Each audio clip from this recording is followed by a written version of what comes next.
Recording in progress.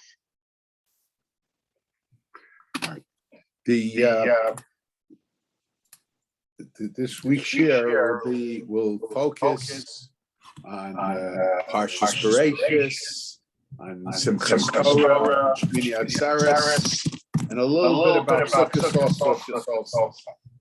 Okay. The Gemara in Megillah tells us that the Haftorah from Megillah is Vayamot Shlomo. The Vayamot Shlomo tells us about Tefillah, the prayer that Shlomo HaMelech gave to HaKadosh Baruch Hu at the time of the dedication of the Beis HaMikdash. So the question is, but as Tosfos points out, the general custom today, or as Tosfos points out, Tosfos says there are certain places, but the facts are that today that is the predominant custom, was not to lay the Haftorah of Vayamot Shlomo, but Vayi Achrei Moshe, after Moshe died, the beginning of Sefer Yehoshua. And the question is, and Tosfos raises this question, Tosfos says this new Haftorah of Vayi Achrei Moshe, which is the beginning of the book of Joshua. So this was, Tosfos suggests this was introduced by Rabbi. And Tosfos wonders why Rabbi Goen changed the custom from the way it was in the Gemara. Now, there are those that suggest that actually, and they have some basis in the Rif to say that actually in some texts of the Gemara, both customs were mentioned. The custom of Vayamot Shlomo and Vayi Achrei Moshe. But the question is, why were there two separate customs? That would be one question. But it does not appear that Tosfos felt that there were two separate customs, two separate texts in the Gemara. Tosfos seems to think that Rabbi Goen introduced it himself. And Tosfos seems to say that he doesn't seem to find fault with Rabbi Goen going against the Gemara, because it's possible we find many Haftorahs that different places had different customs, and many times we read things, we read Parshios, and we read Haftorahs that are not in accordance with the way the Gemara suggests. But the Tosfos is wondering why Rabbi Goen chose to go against the custom of the Gemara. In other words, there must have been a reason, something that perhaps a reason that didn't exist before his time. Now, there were two customs regarding the reading of the Torah in general. The custom in Eretz Yisrael was to read the Chumash, the Kriyas HaTorah, over a period of 3 years. And the custom in Bavel was to read it over a period of 1 year. Now, the reading of the Zos HaBracha, however, is not just based on the fact that we finish the Torah at this time of the year. Because from the Gemara, it appears that even the places that read the Torah over a 3-year period V'zos habracha was read as a kriya, as a reading for the holiday of Shmini Atzeres or Simchas Torah.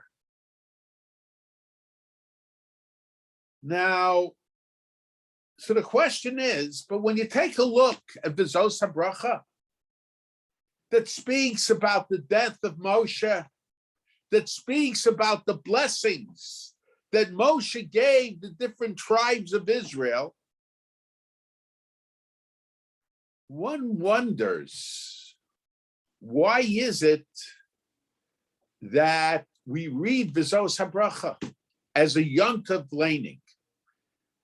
At least according to the opinion that the Torah was read, as is our custom, over a year's period, that's where they're up to. But even so, we should ask the question, because we know Yontif, the reading of the Torah and Yontif doesn't have anything to do with the order of the reading on Shabbosos. Because on Yontif, we have to read Mein Yonah Diyoma. We have to read about the significance of the day. We read Parshios on Sukkot that deal with the Karbanos that were given on Sukkot. We read about the mitzvah of the Shlosha Regalim. We read about the mitzvah of Sukkah in the Torah. But these have to deal with the topic of the day, with the significance of the day, with the mitzvahs of the day.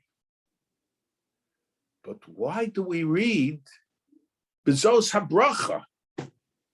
What does V'zos habracha, what is the special connection between V'zos habracha and Shmini Atzeres and Sukkot, whatever it might be? Now, my uncle suggests an answer, and because the Melech, the king, would bless the people when they would be leaving. Matter of fact, on Shmini Atzeres, according to Tosfos, one of the significance of Shmini Atzeres was that the people would bless the Melech, would bless the king. And my uncle shows through other psukim that when the people would come to bless the king would bless the king would bless the Jewish people. And Moshe Rabbeinu had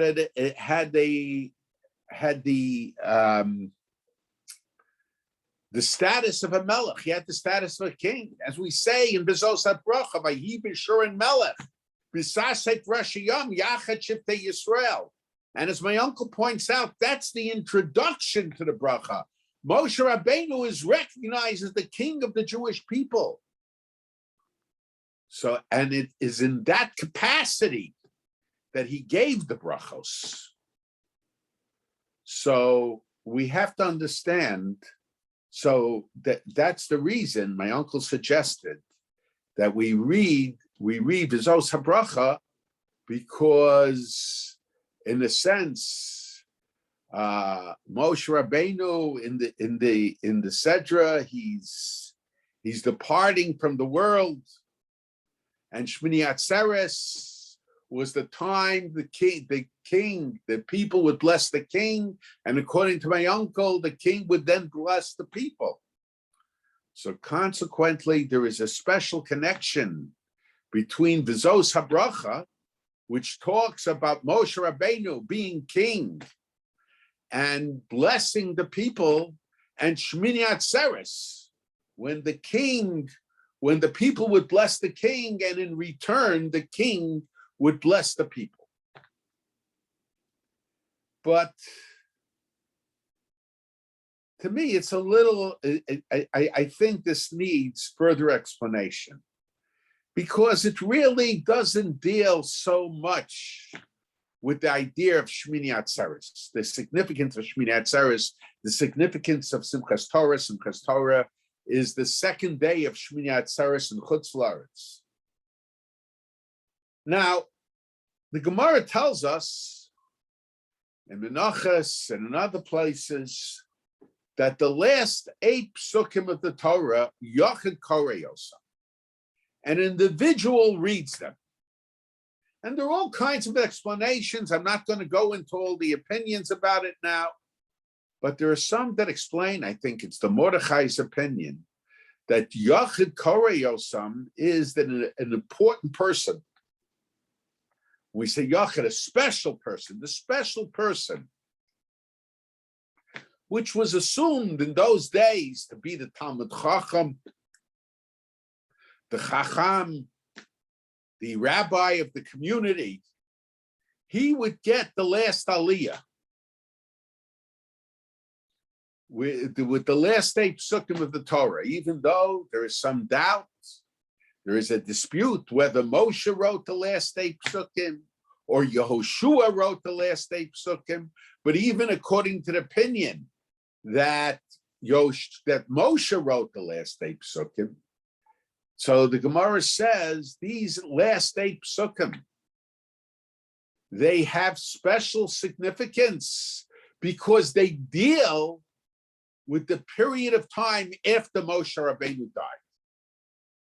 Now it seems very strange. According to the opinion of the Mordechai, these last 8 psukim have special significance. It's the greater honor.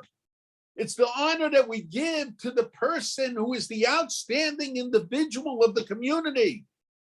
Usually in those days anyway, it was the Talmud Chacham, the religious leader of the community. So why? Just because it deals after the death of Moshe Rabbeinu, these last 8 psukim have special significance. If anything, a person could suggest if there is a difference, and especially according to the opinion that Yehoshua wrote it, I would think if there is a difference, it should be somewhat less significant than the psukim that were written by Moshe Rabbeinu himself. Now, I discussed to those who heard the words that I said regarding my father's yard site. There is clearly a difference between the korbanos, the sacrifices that were given on Pesach, and the korbanos that were given on Sukkot.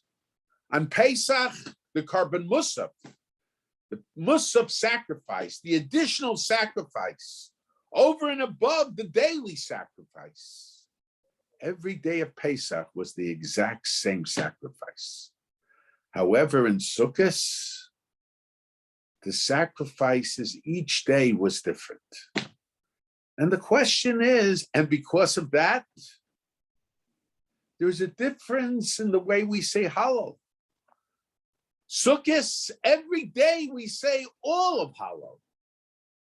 Whereas on Pesach, only the first day or the first 2 days, we say all of Hallel.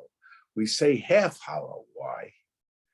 Because in a sense, the sanctification of each day of Sukkot is different. Consequently, each day requires its own Hallel. Whereas on Pesach, the sanctification as indicated by the korbanos, by the sacrifices being the same, the dusha of the day, the sanctification of the day, at least as far as the sacrifices are concerned, was the exact same sacrifice. So we have to understand, why is it that way? Why is it that Sukkot has a special, each day is a different type of sacrifice, whereas Pesach, it's the same sacrifice each day? And the famous question, I've discussed it also, is why is it, this is the Torah who raises this question, The purpose, the holiday of Sukkot, is a holiday commemorating God taking care or sustaining the Jew. When he was taking him out of the land of Egypt, whether we say it was the Ananei HaKavod, it was the clouds of glory that protected the Jew when he left Egypt and went into the desert, or it was the Sukkos Mamish, the huts that the Jews might have built themselves. So the question is, why is it that the celebration, it should have been in Nisan, at the time when the Jewish people left the land of Egypt, on the 15th of Nisan, we should have had the Seder in the Sukkah. Why is it that the Torah separated the two? Now, and then we have to understand also, what is the connection between Sukkot and Shmini Atzeres?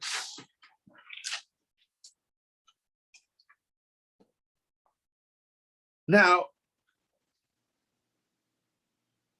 what I suggested to the first question is that Sukkot, Pesach celebrates more or less just the Jewish people leaving Egypt. It commemorates the miracle, the 10 plagues. It commemorates the Jewish people leaving the land of Egypt and Kriyas Yamsuf, just the Exodus.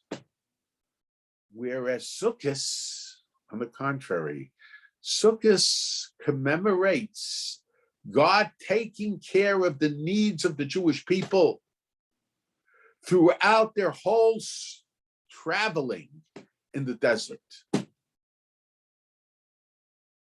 Taking care of their needs for about 40 years. So Pesach commemorates really one event,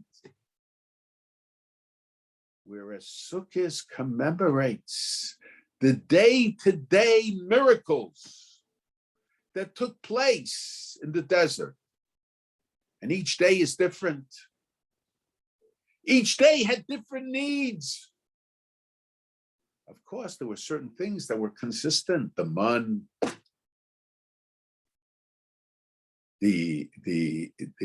but the taking care of the needs of the Jewish people, each day there were different needs over a 40-year period of time. So the Torah wants to stress that Sukkot is not just about one event. We have a tendency to generalize. We say Yetzias Mitzrayim, but HaKadosh Baruch Hu took care of the needs of every Jew throughout the sojourn through it in the desert. And each day there were different needs. We know in our own lives, each day there are different needs. And because of this, the Torah emphasizes the point by saying that each day has a different type of kedusha, a different type of sanctification, a different sacrifice. That we shouldn't just generalize and say Yetzias Mitzrayim. So now, and Shmini Atzeres also. Now the Sukkot represents the Jewish people going through the desert. The question is, what does Shmini Atzeres commemorate? And I think logic dictates that if Shmini Atzeres, and that's the reason why the Torah put the holiday in Tishrei, I think, because the reason it was in Tishrei, it didn't want the Jew to identify God taking care of the needs of the Jewish people in the desert only with Pesach, only with the Exodus, to emphasize the point that it was something that was ongoing. And for us to appreciate the idea, it was day to day, today for 40 years. So the Torah separated it from Pesach to emphasize this point. Now, Shmini Sukkos commemorates the Jewish people traveling through the desert. Shmini Atzeres, I think we could suggest, commemorates the Jewish people entering Eretz Yisrael, entering the land of Israel. And the Sukkah is considered a temporary dwelling. It's a temporary dwelling for the Jew. Matter of fact, the Torah tells us that Yaakov Avinu, when he came to a place on his way back from Lavan, he came to a place called Sukkos. And he made a hut, he made a sukkah for his animals. And for himself and his family, he made a bayis, he made a house. But because he made a hut for his animals, he called the name of the place Sukkos. And there was a question that was asked. Many attribute the question to Baron Kotler, that just because he made huts for his animals, he should call the name of the place huts, Sukkos. Baron Kotler gave a different answer than I'm going to suggest. Baron Kotler said that, in other words, because in a sense, Yaakov Avinu was setting the precedent for the future. And the Sukkos was the Ever HaYarden. It was on the other side of the Jordan, which the Bnei Ruvain and Bnei Gad asked that they be given to them because they were involved. They were shepherds and they had a lot of cattle. So because of that, Yaakov Avinu knew the future. So because of that, the place was called Sukkos. But I think there's another answer. Chazal are somewhat critical of Yaakov Avinu that he stayed in Sukkos for 1.5 years. He should have, they felt that he should have gone directly or for a shorter period of time, stayed there and gone back to his father Yitzchak. And so Chazal say that and he was punished for it, that because of that, he missed Yosef, was taken away from him for an extended period of time. Okay, but I think we could suggest that Jacob was aware of the fact that he should not be, because he made a bias. A house is a permanent dwelling. And he did not want that while he stayed in the place called Sukkos, that it should be even seen for one day as a permanent dwelling. I think it's brought down that Rabbi Yehuda HaChassid said, okay, we don't follow that today, that one should not, in Golus, in exile, you should not make a building out of stone, because stone represents permanence. And in exile, we don't want to identify exile with permanence. Chutz La'aretz, we don't want to identify it with permanence.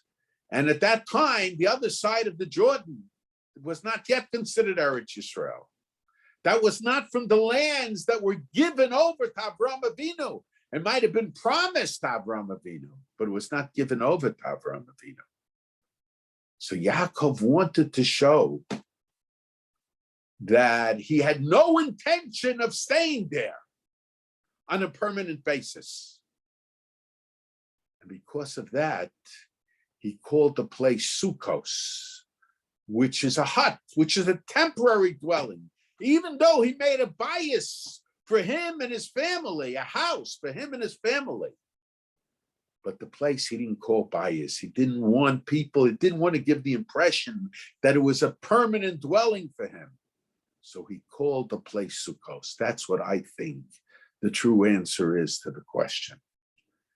And so Shmini Atzeres is the holiday of Eretz Yisrael. And Shmini Atzeres, and there's the Targum points it out, Targum Yonasim and Ezekiel, Shmini Atzeres, you go to your permanent dwelling. You leave your temporary dwelling. Eretz Yisrael is the permanent dwelling of the Jew.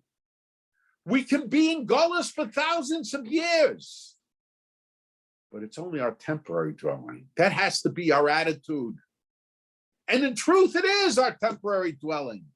Even when we're in Golus, even when we're in exile, we are chased from country to country, from place to place. So it's not only a required attitude, it's a fact. But Eretz Yisrael, that's our permanent dwelling. That's the permanent dwelling of the Jew. And even if the Jew goes into exile, we always go back to Eretz Yisrael. So the Shmini Atzeres, so in a sense, we could suggest that Shmini Atzeres represents the leaving of Eretz of Chutz La'aretz, the leaving of the desert and entering Eretz Yisrael. And to a certain degree, this would be also the explanation as to why it also represents, by focusing on the transference from Chutz La'aretz, from the desert to Eretz Yisrael. In a sense, it also focuses on the transference of the leadership from Moshe Rabbeinu to Yehoshua. And the death of Moshe represents the beginning of Yehoshua's leadership. Now, and we could suggest that that's why we give it to the biggest Talmud Aliyah of the last 8 psukim, to the biggest Talmud Chacham, to the Torah figure of the community. Why do we give it to him? We give it to him because Shmini Atzeres, the death of Moshe Rabbeinu, which we read on Shmini Atzeres, represents the transference, the beginning of the Masorah. The Torah does not come to an end, chas v'shalom, with Misas Moshe, with the death of Moshe, but it represents the continuation of the Masorah. And in contemporary times, when we do not have Chachmei HaMasorah, of course there are those that feel they are the Chachmei HaMasorah, but who symbolizes the Masorah? Those who symbolize the Masorah are the Talmidei Chachamim, the scholars, the Torah figures of the community, the Torah leaders of the community. Consequently, to emphasize the significance of Shmini Atzeres representing the change, which was the beginning of the continuation of the Masorah, of the heritage of giving over of the Torah from one generation to the other, from one Torah leader to the next. So because of that, we give that aliyah, we call up the Talmud Chacham of the community.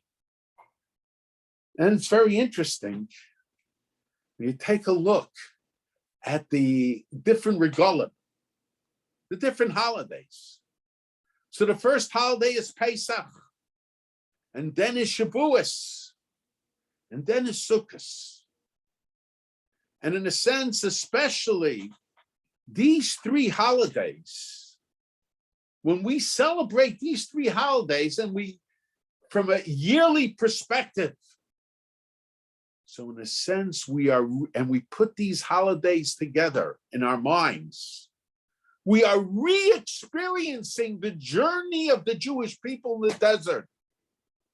Pesach, we're re-experiencing their leaving Egypt and going into the desert.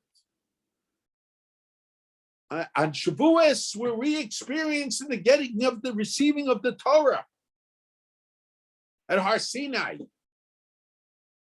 And then Sukkot is the duration of the Jewish people, the 40 years they were in the desert. And so in a sense, Shmini Atzeres that represents this transformation. In a sense, it's the end of the journey through the desert. And consequently, Misas Moshe, the death of Moshe, and Yehoshua taking the place, being the successor of Moshe, is an appropriate Haftorah for Shmini Atzeres, which is the day after Sukkot, which represents the end of the journey through the Midbar and the beginning of the entrance of the Jewish people in Eretz Yisrael.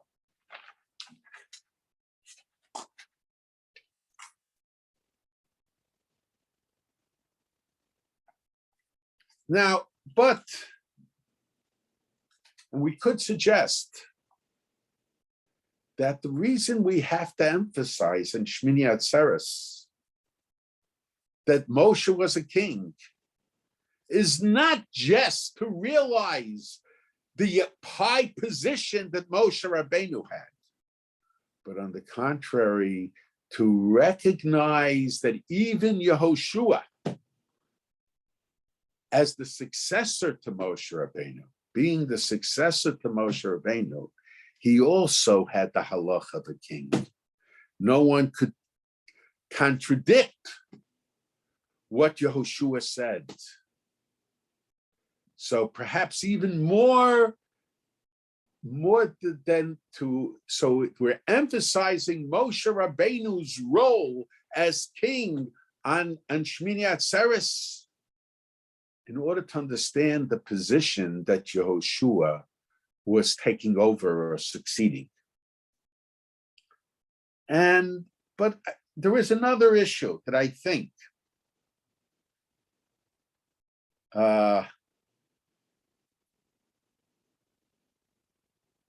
now we could suggest.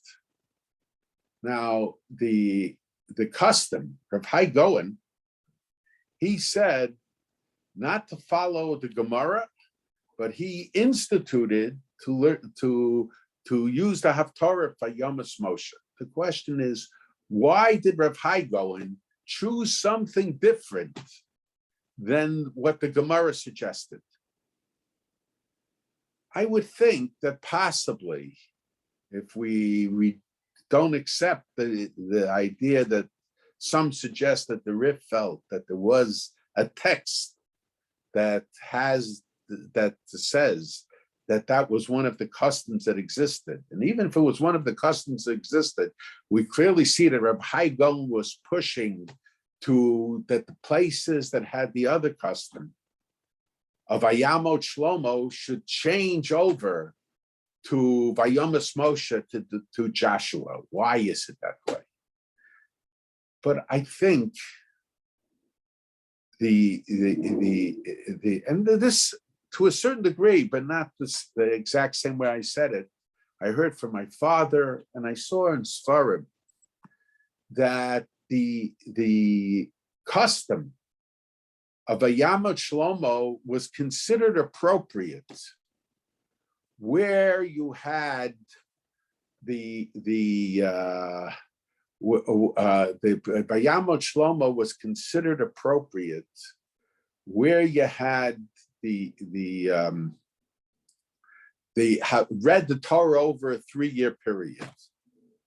But where the Torah was read over a 1-year period, so Vizos HaBracha was not only talking about the significance of Shmini Atzeres, as I explained before, but it represented the finishing of the reading of the Torah in order to demonstrate that the Torah didn't, that our learning of Torah, our reading of the Torah didn't end. We go immediately to the next, to Sefer Yoshua, which in Tanakh is the next parak, so to say. And in order to show that Torah always continues. It's interesting, there is a custom to read Chumash Bereshis on Simchas Torah. And it's suggested that that's for the same reason, because we want to show that this is not the end. On the contrary, we're going immediately into Chumash Bereshis. Now,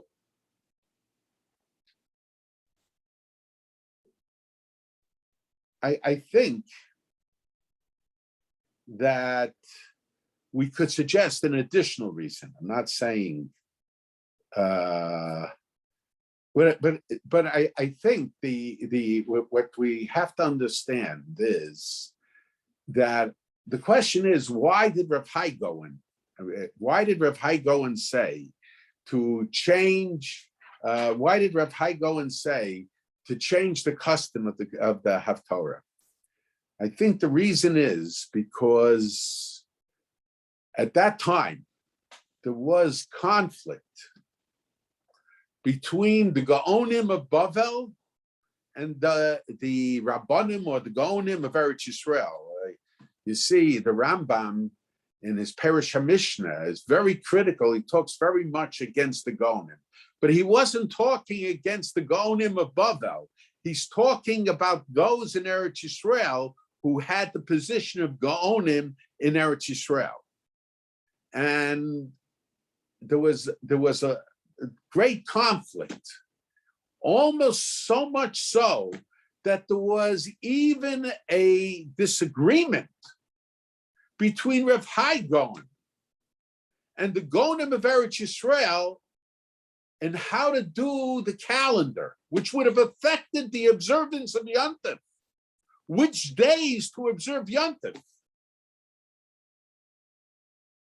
And the Gaonim of Bavel felt that it was very important that they should be recognized as the authority of the halacha. Now, and it's interesting, when you look through the Cairo Geniza, the Rambam was the leader for a certain period of time of the Jews in Egypt. It was recognized by the government.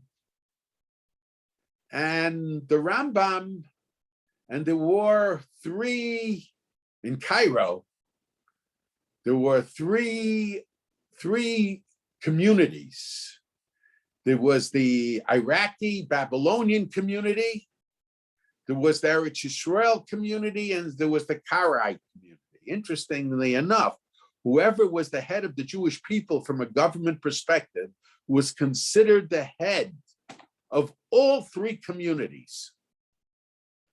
And the Rambam tried very hard to get the people in Eretz Yisrael, to get the people in the Eretz Yisrael community, the Eretz Yisrael synagogue, whatever you want to call it, to accept the idea of reading the Torah in 1 year instead of their practice up till that point of accepting in 3 years. But the Rambam, with all the effort he put into it, he was not successful. But his son, Rabbeinu Avraham, takes great pride that he was able to accomplish that. But it seems that that was very important to them. And the question is, why was it important to the Rambam and to Rabbeinu Avram to change an existing custom of reading the Torah over a 3-year period and reading it as in a 1-year period? And I think the reason was to emphasize that the tradition of the Chachamim of Babylonia, of Iraq, the Gonim of Babylonian Iraq, they were the authorities, not the Gonim of Eretz Yisrael. And it wasn't just a question of a power play. It was a question of halacha. In the time of Rav Hai Gaon, those in Eretz Yisrael wanted to change the calendar. We're not dealing with people that were apikorsim. They felt halachically that was the reason. So it was a question of identifying with a certain tradition that will keep the halach intact. And I think that's why they pushed so hard that they should observe, that all the communities should read the Torah over a 1-year period. It wasn't the reading of the Torah that was significant. It was the question of what authority we recognize. Today, I hear there are people that decided that once they move to Eretz Yisrael, they follow the Yerushalmi. They don't follow the Bavli. I'm not talking against the Yerushalmi, chas v'shalom. But who are they? What are they? But so, in other words, what was significant is following the authority of the Chachmei Bavel and the Rambam. That's why I think the Rambam pushed so hard to change the custom, and that's why Rabbeinu Avram felt that it was a great accomplishment on his part that he got them to change the custom. And the Haftorah of Vayomas Moshe, that Haftorah fits very well if we are completing the Torah at that time, because that represents the continuation. And in a sense, that represents, as I said, the Masorah. And when there is no Chachmei HaMasorah, there is some question as to whether the Gonim were considered Chachmei HaMasorah or not. That question comes up in regard to Baruch Hashem L'Olam Amen V'Amen, whether they had the power to institute new brachas. But even if you assume that they did not have the status of the Chachmei HaMasorah, but it seems that when it came to Haftorahs, so long as it had to do with the Sedra, so long as it had to do with the nature of the day, so there were a number of different customs, and we don't always follow what the Gemara says. And for that reason, Rabbi Hai Gaon pushed, because that was to emphasize the importance of reading the Torah over a 1-year period, because it was to show that the Chachmei Bavel were the ones who were the representatives, who the Gonim of Bavel, they were the stronger link in the continuation of the Masorah. Now, and it's interesting, we have a custom that we read after we finish the Zos HaBracha. We read Parshas Bereshis, the beginning of Parshas Bereshis, the creation, only about the creation, the first parak and also by Yechulu. And the question is, why is that? So, simple answer is, we're starting over again. We want to show that we didn't finish. and that's certainly true. But I think there might be another reason, an additional reason as well. Now, I've mentioned in the past that the Rambam in Moreh Nevuchim, he explains many of the mitzvos on the basis of conditions that existed in the world. For example, kashrus. Unfortunately, this was misused. Kashrus, he explains, on the basis of health conditions. Kosher animals were more healthy. Whether it's true or not is irrelevant. And Reb Chaim said, the Barbanel attacks the Rambam.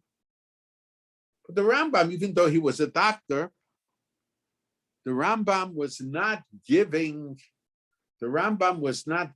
a prescription of what is good to eat and what is not good to eat. That's in his Sifrei HaRefuah. You do find things like that, even in the Arach Hazak a little bit. But the Rambam, Reb Chaim said that, on the contrary, he says, the Zohar says, Istakel b'taraso baro lomo. God looked in the Torah and created his world. In other words, the Torah was the blueprint for the creation of the world. So he says, if the mitzvos HaTorah happen to work well with the science of the day, with the physical nature, if the kosher food of the Torah coincides with food that is considered healthy, that's not the reason the Torah commanded us to eat kosher food. On the contrary, the reason these foods are healthy, because it was created to coincide with the Torah. God looked at the Torah and created the world. So we could suggest that to a certain degree, the whole Torah is an introduction to creation. And this point is emphasized by, as soon as we complete the Torah, we start reading about creation.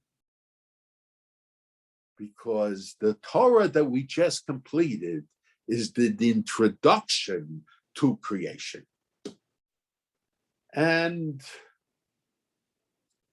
But it's not just that. We could suggest, the Brisker Rav points out, and the idea really emanates from the Beis Halevi. We say on Pesach, we recite, actually, we say it also Rosh Chodesh, Shabbos Parshas HaChodesh, because of this, and in the Haggadah we say it, because of this, God did for me when I went out of the land of Egypt. And we point to the Pesach Matzah Marah. Beis Halevi says, we're pointing to the Pesach Matzah Marah, not that the Jewish people had in Egypt, but the Pesach Matzah and Marah that the Jewish people are reading now in contemporary times. What do we see from that? We see from that sometimes the future is the cause of the past. Now, there's very interesting Rambam. The Rambam says that the miracles, let's say Kriyas Yamsuf, future miracles, were part of creation. Part of creation. When God did Chumash Bereshis The Gemara says, the Torah says in Bereshit, "Shikavu hamayim al makom echad." Let all the waters in the world come to one place. V'seirah hayabasha, and let the land be seen. Now, if all the waters come to one place, the Medrash says, so why does the Torah have to say v'seirah hayabasha, that the land should be seen? Obviously, if they all come to one place, the other place is land. So the Medrash says, God made it tnai. God made a condition with the sea that at the time that the Jewish people crossed the sea, it should split. So the Rambam says, we see from here, Rambam in his Perish HaMishnah and Pirkei Avos, about the 10 things that were created in Bein HaShmashos, he says, we see from here that all the miracles of future generations, and I would add, with the exception of Matan Torah, but all the miracles of future generations were, in a sense, if I could use the word, programmed into the creation, into Ma'aseh Bereshis. And the question is, that's so why is it that we always daven? We daven to God. That everything was taken care of. It was programmed in. The miracles will happen automatically. How are we to understand it? But the answer, I think, is very simple.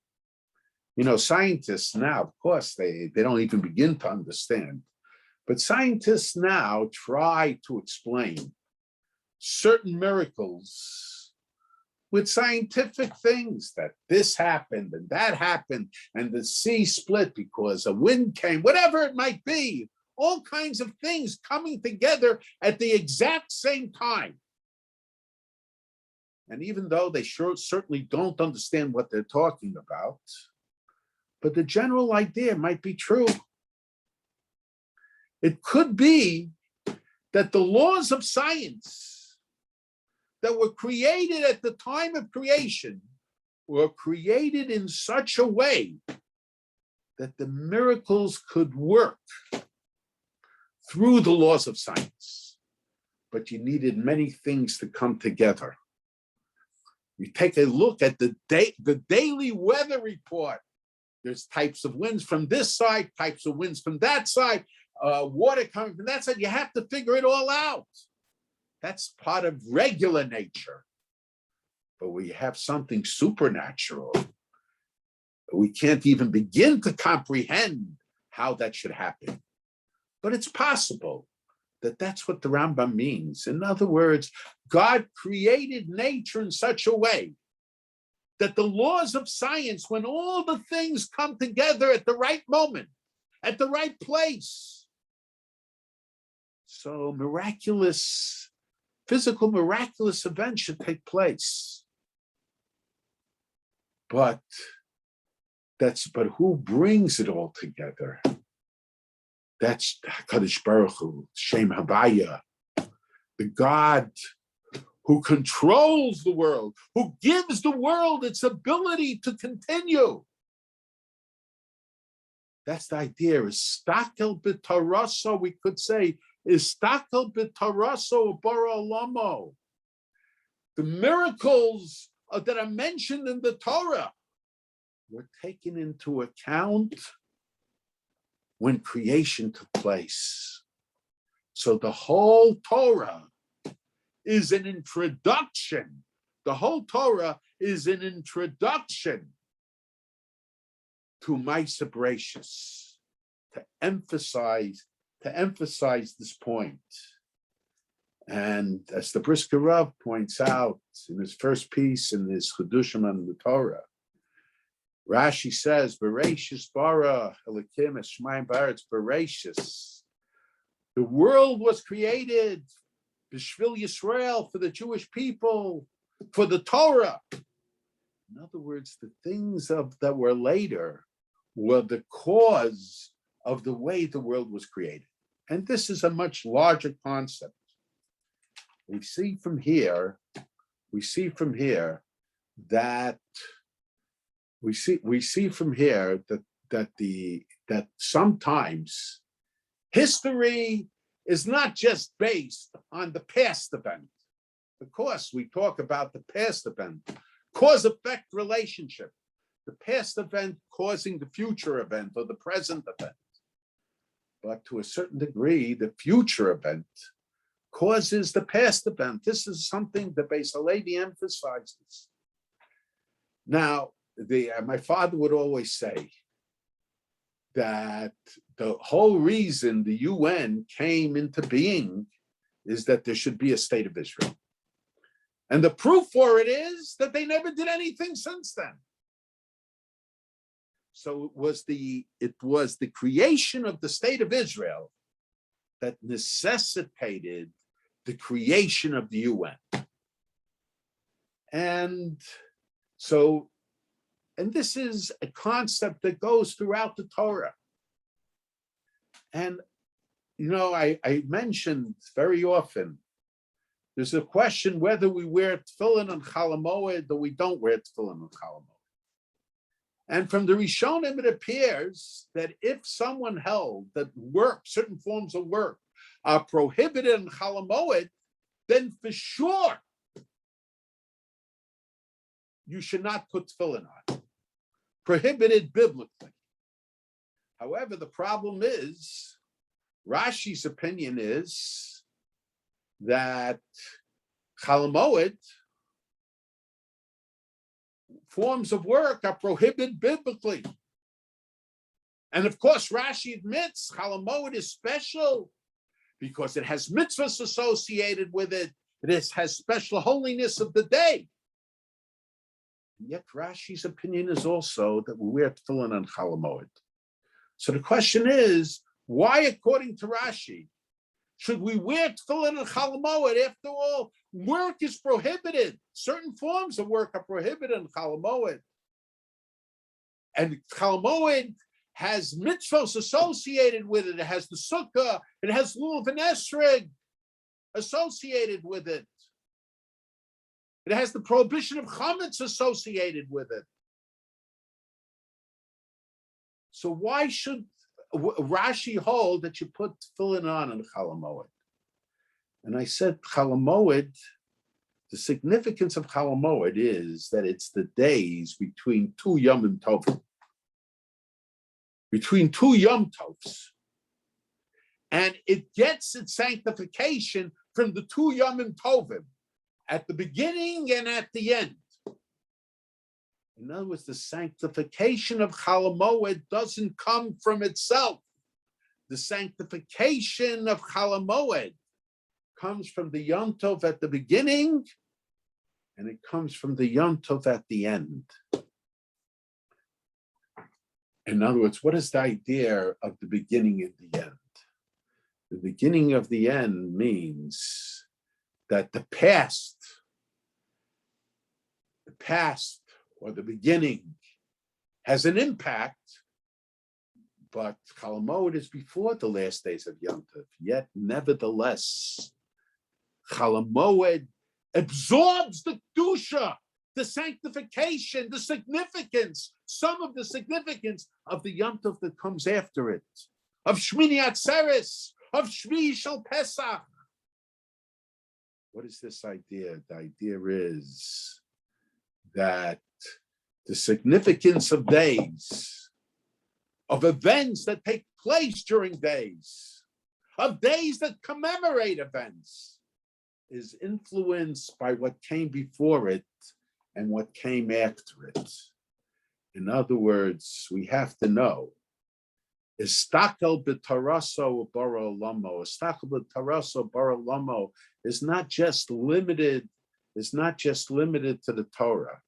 Istakel b'taraso bara olamo is to tell us that what happened before, that God, the events that the Torah describes, it were caused not just because of the events that took place at that time, but it's because of the future events as well some that are mentioned into the Torah, and some that are hinted to in the Torah.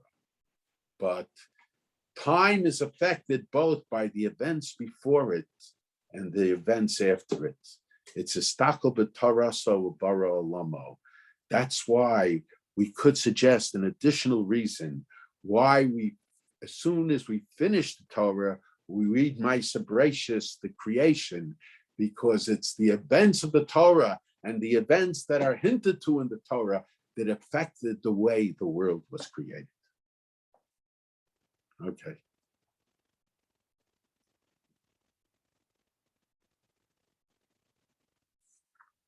Okay, thank you. Please put questions in the chat. We had one question, but you ended up answering it later. The question was, how could Rav Hai Gaon change what was written in the change the Gemara? And you answered that the Gaonim felt that they were still part of the Chachmei Masorah.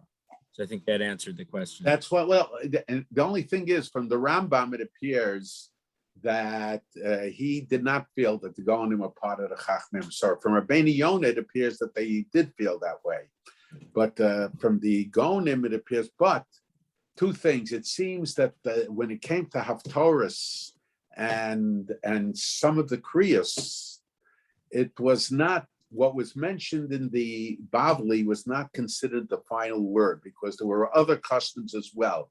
And generally, we follow what the Bavli says. But in regard to these things, Tosas and Megillah talks about Tanesim and all that. He says, the Gemara says that on Tanesim we read Klolos, the Tochacha, Brachos Klolos, and the Masechah Sofrim, which was after the time of the Gemara, was Rabbeinu Sfurai.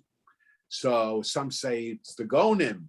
There they mention Vayichal. So it seems, for whatever reason, when it comes to Haftorah, the Torah, or as far as the laning of the Shiva de Nechemta, which is based on a Medrash, does not seem to be what the Gemara says.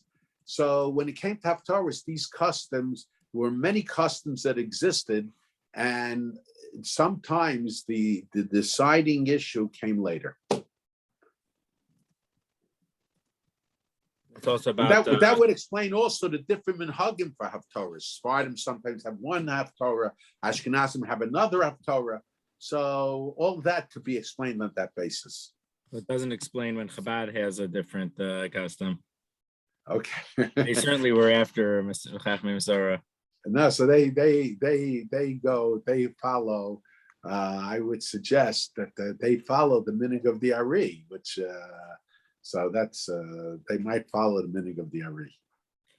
That would also depend on during the Aseret Tshuva Zachrenu and no, Zachrenu they say they just don't say they just don't say. No, not for them, for us. For us, oh yeah, okay, yeah, that's right. Well, that's also mentioned in the Masechah Sofrim.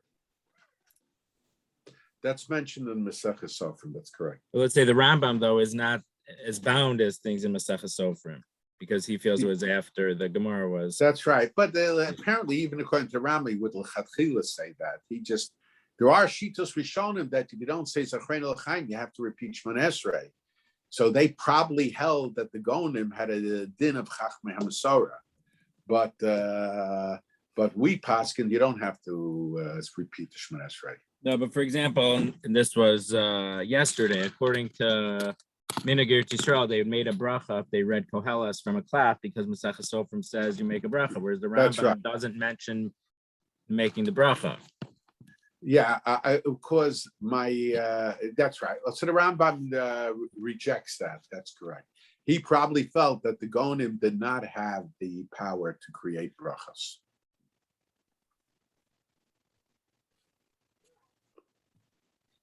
Okay. Well, it does not look like there's any other questions. Thank you very much. And